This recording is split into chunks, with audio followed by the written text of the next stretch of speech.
Hey, what's going on? It is bro number one here, and shooting this quick video because I was talking to the other bros because we were planning on releasing the FX video pretty soon for one of our Throwback Thursdays or Flashback Fridays, and I don't know if we'll release it or what we'll do, but if we do decide to release it, I just want to shoot a little video beforehand just to acknowledge the passing of Sulli and just how much it really breaks our hearts, especially for me in particular. I remember kind of getting into FX way back when. It was one of my first groups that kind of introduced me into K-pop, because I remember they did a Funny or Die sketch on YouTube, and it was with Anna Kendrick for the singing movie. I think it was Pitch Perfect. And so I just remember kind of seeing the group and kind of following along with them, not like a ton, but just kind of keeping in tune to what was going on with them. And I remember when Sulli left FX, I was a little bit upset about the whole situation and a little bit upset at her, but I still kind of seen what was going on with her, and it was really heartbreaking to hear about her passing and to think back into all the things that she had to deal with. I just remember everything that I would read about her seemed to be just negative, just constantly bashing her about different things, about her looks, about how she was too fat or too skinny, or how she needed to, like, when she wouldn't wear a bra, how she needed to wear a bra, or when she would be out drinking with her friends or doing stuff. I just remember she just got bashed so hard. And I remember she went on the V Live, I believe it was like a month before her passing, and she was out with one of her girlfriends, and the guy just kept on coming and bothering her while she was on her V Live, and her saying something along the lines of, that's why she doesn't go out anymore, or that's how it was translated to me. And so just to see everything that has happened to her is just, it's really, really, really sad. And so like I said, I don't know if we're going to release the video, but if we did, I just wanted to make sure that on behalf of the Basic Bros that we wished her well in the afterlife and everything, and just to know that idols are people too, and they go through a lot and they have to deal with a lot. I mean, she was in the business since she was 10 and just happened to deal with so much, just so much. If you look into her story about all the things that she actually really had to deal with, it's really deep. And so anyways, I don't even know what to say anymore, but we just wanted to tell her, just to wish for her to rest in peace, and to know that she's loved. She has fans all over the world, and just to remind you that idols are people too, just like YouTubers are people too, and that your words do have an effect on people's lives, whether you know it or not. So we will get into the reaction.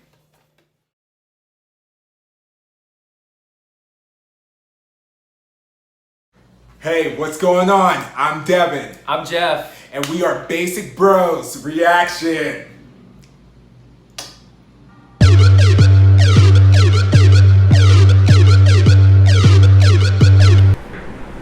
Hey, what's going on? We are Basic Bros Reaction, and we are doing a special throwback reaction to FX.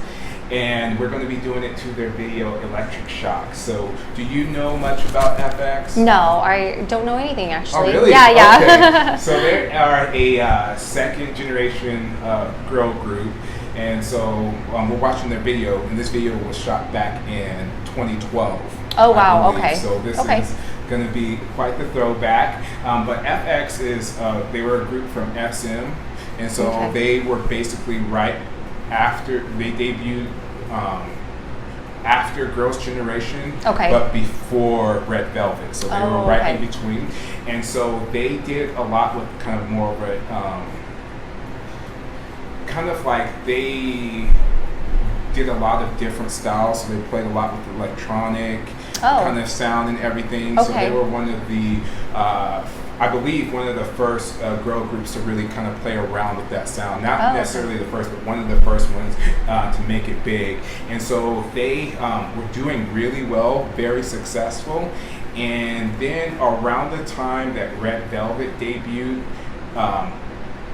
one of their members left, because there was 5 members, and one of the members left. And then after that, they did, I think, either like 1 or 2 comebacks, and then they just kind of disappeared. And so just recently, kind of a month or 2 ago, they officially disbanded, but a lot of their fans were upset because they didn't get to even do like their last comeback, because they hadn't, they didn't do a comeback for 3 years, I think, maybe, and stuff. And like they were doing solo stuff and acting, but they didn't get to do like a farewell type of thing. So it kind of reminds me of kind of like 21 situation where they just kind of broke up and didn't get to really say their goodbye, and the fans weren't really expecting it and everything. And so it's kind of heartbreaking because, and you'll see with this video, like they have a lot of talent. They were really good dancers, singers, because SM is known for really good like solid girl group performers and singers and whatnot. And so it's just kind of disheartening that, you know, the way that they ended, where they didn't, like they basically 3 years and just kind of whatever. Nothing. Kind of like After School. Yeah, that's what I was thinking. Like After School, where it's like they had the stuff that was finally going right for them, and they were in the right direction, and then all of a sudden they just disappeared, and nobody really said anything, and then you find out that they disbanded, even though After School, I guess, technically hasn't disbanded, even though that like they're not gonna do anything, I'm assuming. Which is kind of like, honestly, if I was like a diehard fan, I'd be kind of pissed, you know, because there's like no closure. There's no closure. That's like a really good series, like a TV series, and like they just end, like when they cancel it and you're in the middle of like a cliffhanger and there's no closure. I hate that. It's super annoying. So that's a good analogy. But anyway, so I'm excited for you to hear them and to see what you think of them. Just remember, this is back in 2012, so their style and like, but just see how it holds up. So we will get into the reaction in 3, 2, 1.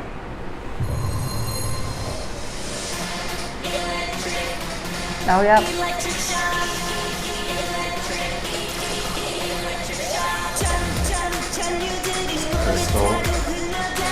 Oh, did she go solo, right? Yeah, she's girl Jessica from Girls' Generation's sister. Oh, okay, I remember those two, or the names would pop up,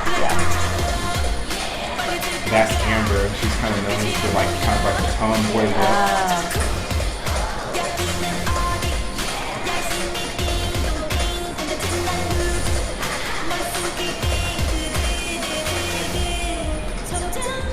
That's Luna.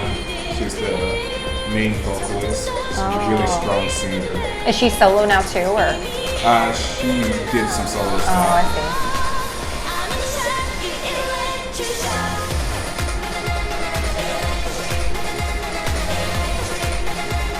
At least their dance moves seem like something I can handle.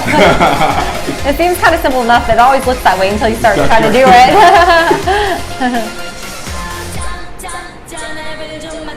They have a really funky flavor though, like a funky style. Or is it just this for this video, I'm assuming? No, that's just how them? Oh, okay.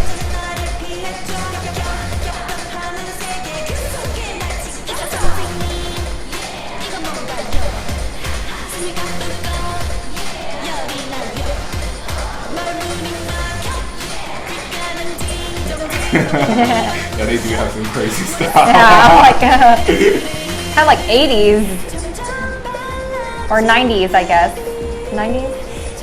Yeah, 90s kind of.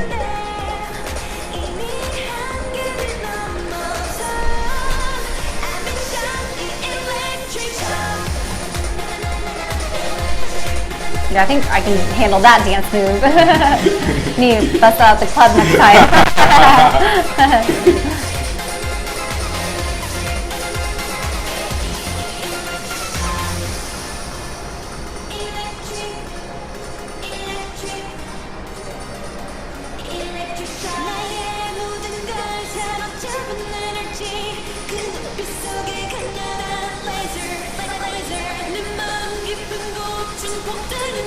surprising. She's a pretty good singer for being like a really good rapper. Oh, yeah.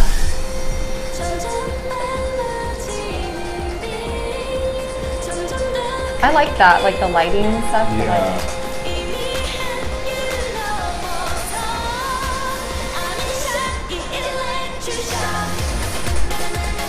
And you do have a really good energy. I'll give it that.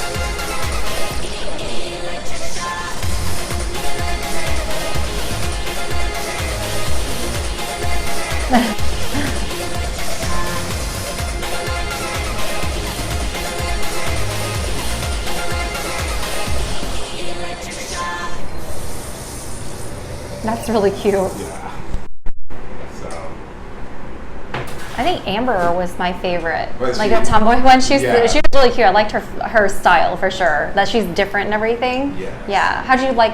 You've seen that before, though, right? Yes, it's been a while, but I've seen it before. It's definitely more older school for sure. Yes. Yeah. Yes, Yeah. I can tell. Yeah. I can tell. Yeah. Like I think even their looks, even back then, were pretty questionable. Their clothing. Yeah. The clothing choices. Yeah. But I just love their sound. Like I really enjoy that song. Like that song is like I feel like it even like it holds up pretty good for being almost a decade old. Yeah. It's still pretty catchy. Yeah. I don't know if it's like my type of song though. Maybe like I think it's like really like I don't know, maybe like I feel like maybe a younger crowd would enjoy that type of song more. I'm not sure. Maybe I think maybe 10 years ago I would have loved it, like 7 years ago or whatever. But right now, since I'm like 30, maybe it's just a little too young for me. That's probably why. I'm too old. I'm too old to appreciate it. Yeah. Yeah. So what would you rate it, Devin?